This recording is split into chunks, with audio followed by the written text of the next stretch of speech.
নমস্কার, আমার আরও একটা মিনি ব্লগে তোমাদের সকলকে স্বাগতম জানাই।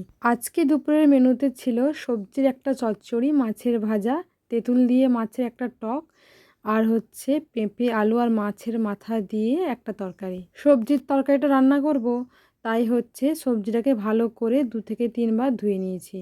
তারপর জল ঝেড়ে অন্য একটা থালায় সবজিগুলোকে তুলে নিয়েছি। এই মাছের পিঠ দিয়ে চচ্চড়িটা রান্না করব। যেহেতু রুই মাছ বাড়িতে এসেছিলো, প্রথমে বেশি করে তেল দিয়ে নিয়েছি। এবার সেই তেলে ফোড়ন দেব, জিরে দেব, তেজপাতা, তারপর পেঁয়াজ, লঙ্কা আর দেব মাছের যে পিঠটা, ওটা ভালো করে নেড়ে নেব। তারপর লাল হয়ে আসবে, আর হ্যাঁ, অবশ্যই হলুদ আর লবণটাও দেবো। তারপর ভালো করে ভেজে নেব। ভেজে নেওয়ার পর ছেঁকে রাখা সবজিগুলোকে ওই আঁত আর হচ্ছে পেঁয়াজ ভাজার উপর দিয়ে দেব, আর ভালো করে সবজিগুলোকে ভেজে নিয়ে সেদ্ধ করার জন্য ঢাকা দিয়ে দেব।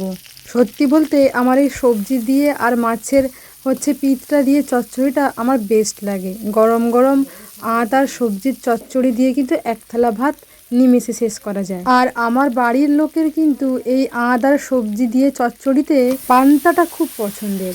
মানে এই চচ্চড়ি দিয়ে পান্তা খেতে খুব খুব পছন্দ করেন। পান্তাটা আমি পছন্দ করি, তবে খুব একটা নয়। গরম ভাত আমার খুব পছন্দ। তবে কিন্তু ওই যে পিঠ দিয়ে চচ্চড়িটা হচ্ছে, এখানে একটুও জল ব্যবহার করা যাবে না। অল্প তেল হোক, তবে পিঠের তেল দিয়েই কিন্তু সবজিটা একেবারে ভাজা হয়ে যাবে। আর সবজির উপর একটুখানি হলুদ দিয়েছি, আর পরিমাণ মতো লবণ টেস্ট করে দেব। এই রকম সবজিটাকে ভাজতে হবে কিছুক্ষণ, তারপর ভাজা হয়ে গেলে ঢাকা দিতে হবে। ঢাকা দিয়ে একটুখানি নাড়াচাড়া করলেই কিন্তু চচ্চড়ি একেবারে রেডি, সেদ্ধও হয়ে যাবে। আর যদি কেউ চায় সবজি গোটা রাখতেই পারে, তবে চচ্চড়ি মানে সবজিটাকে একটুখানি হচ্ছে ভালো করে মাখা মাখা করে নিতে হবে। অলমোস্ট চচ্চড়িটা হয়ে গেছে, মাছের ঝোলটাও রেডি, আর হচ্ছে তেঁতুল দিয়ে মাছের টকটাও রেডি, মাছের ভাজাও রেডি। এবার হচ্ছে আলু ভেজে নেব, কিন্তু তার জন্য আগে কড়াইটাকে মাজতে হবে। যা হয়েছে কড়াইয়ের অবস্থা, এই কড়াইতে আর রান্না করা যাবে না। তাই চচ্চড়িটা নামিয়ে নিয়ে ঠাকমা আলু কাটছেন, সেই ফাঁকে গিয়ে হচ্ছে কড়াইটা মেজে নিয়ে এসেছি।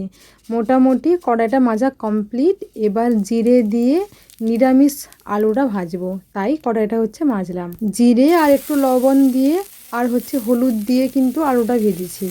আজকে এই পর্যন্তই, দেখা হচ্ছে নেক্সট কোনো মিনি ব্লগে। ওরা ভালো থেকো, সুস্থ থেকো, সাবধানে থেকো, আর সকলকে ভালো রেখো, সব সময় হাসি খুশি থেকো। হেলথ হচ্ছে আমাদের কাছে সব থেকে লাক্সারি জিনিস, যেটা যেন সবার খুব খুব ভালো থাকে, সুস্থ থাকে, এটাই চাইবো ভগবানের কাছে। দেখা হচ্ছে নেক্সট কোনো মিনি ব্লগে। আজকে তবে এই পর্যন্তই, টাটা।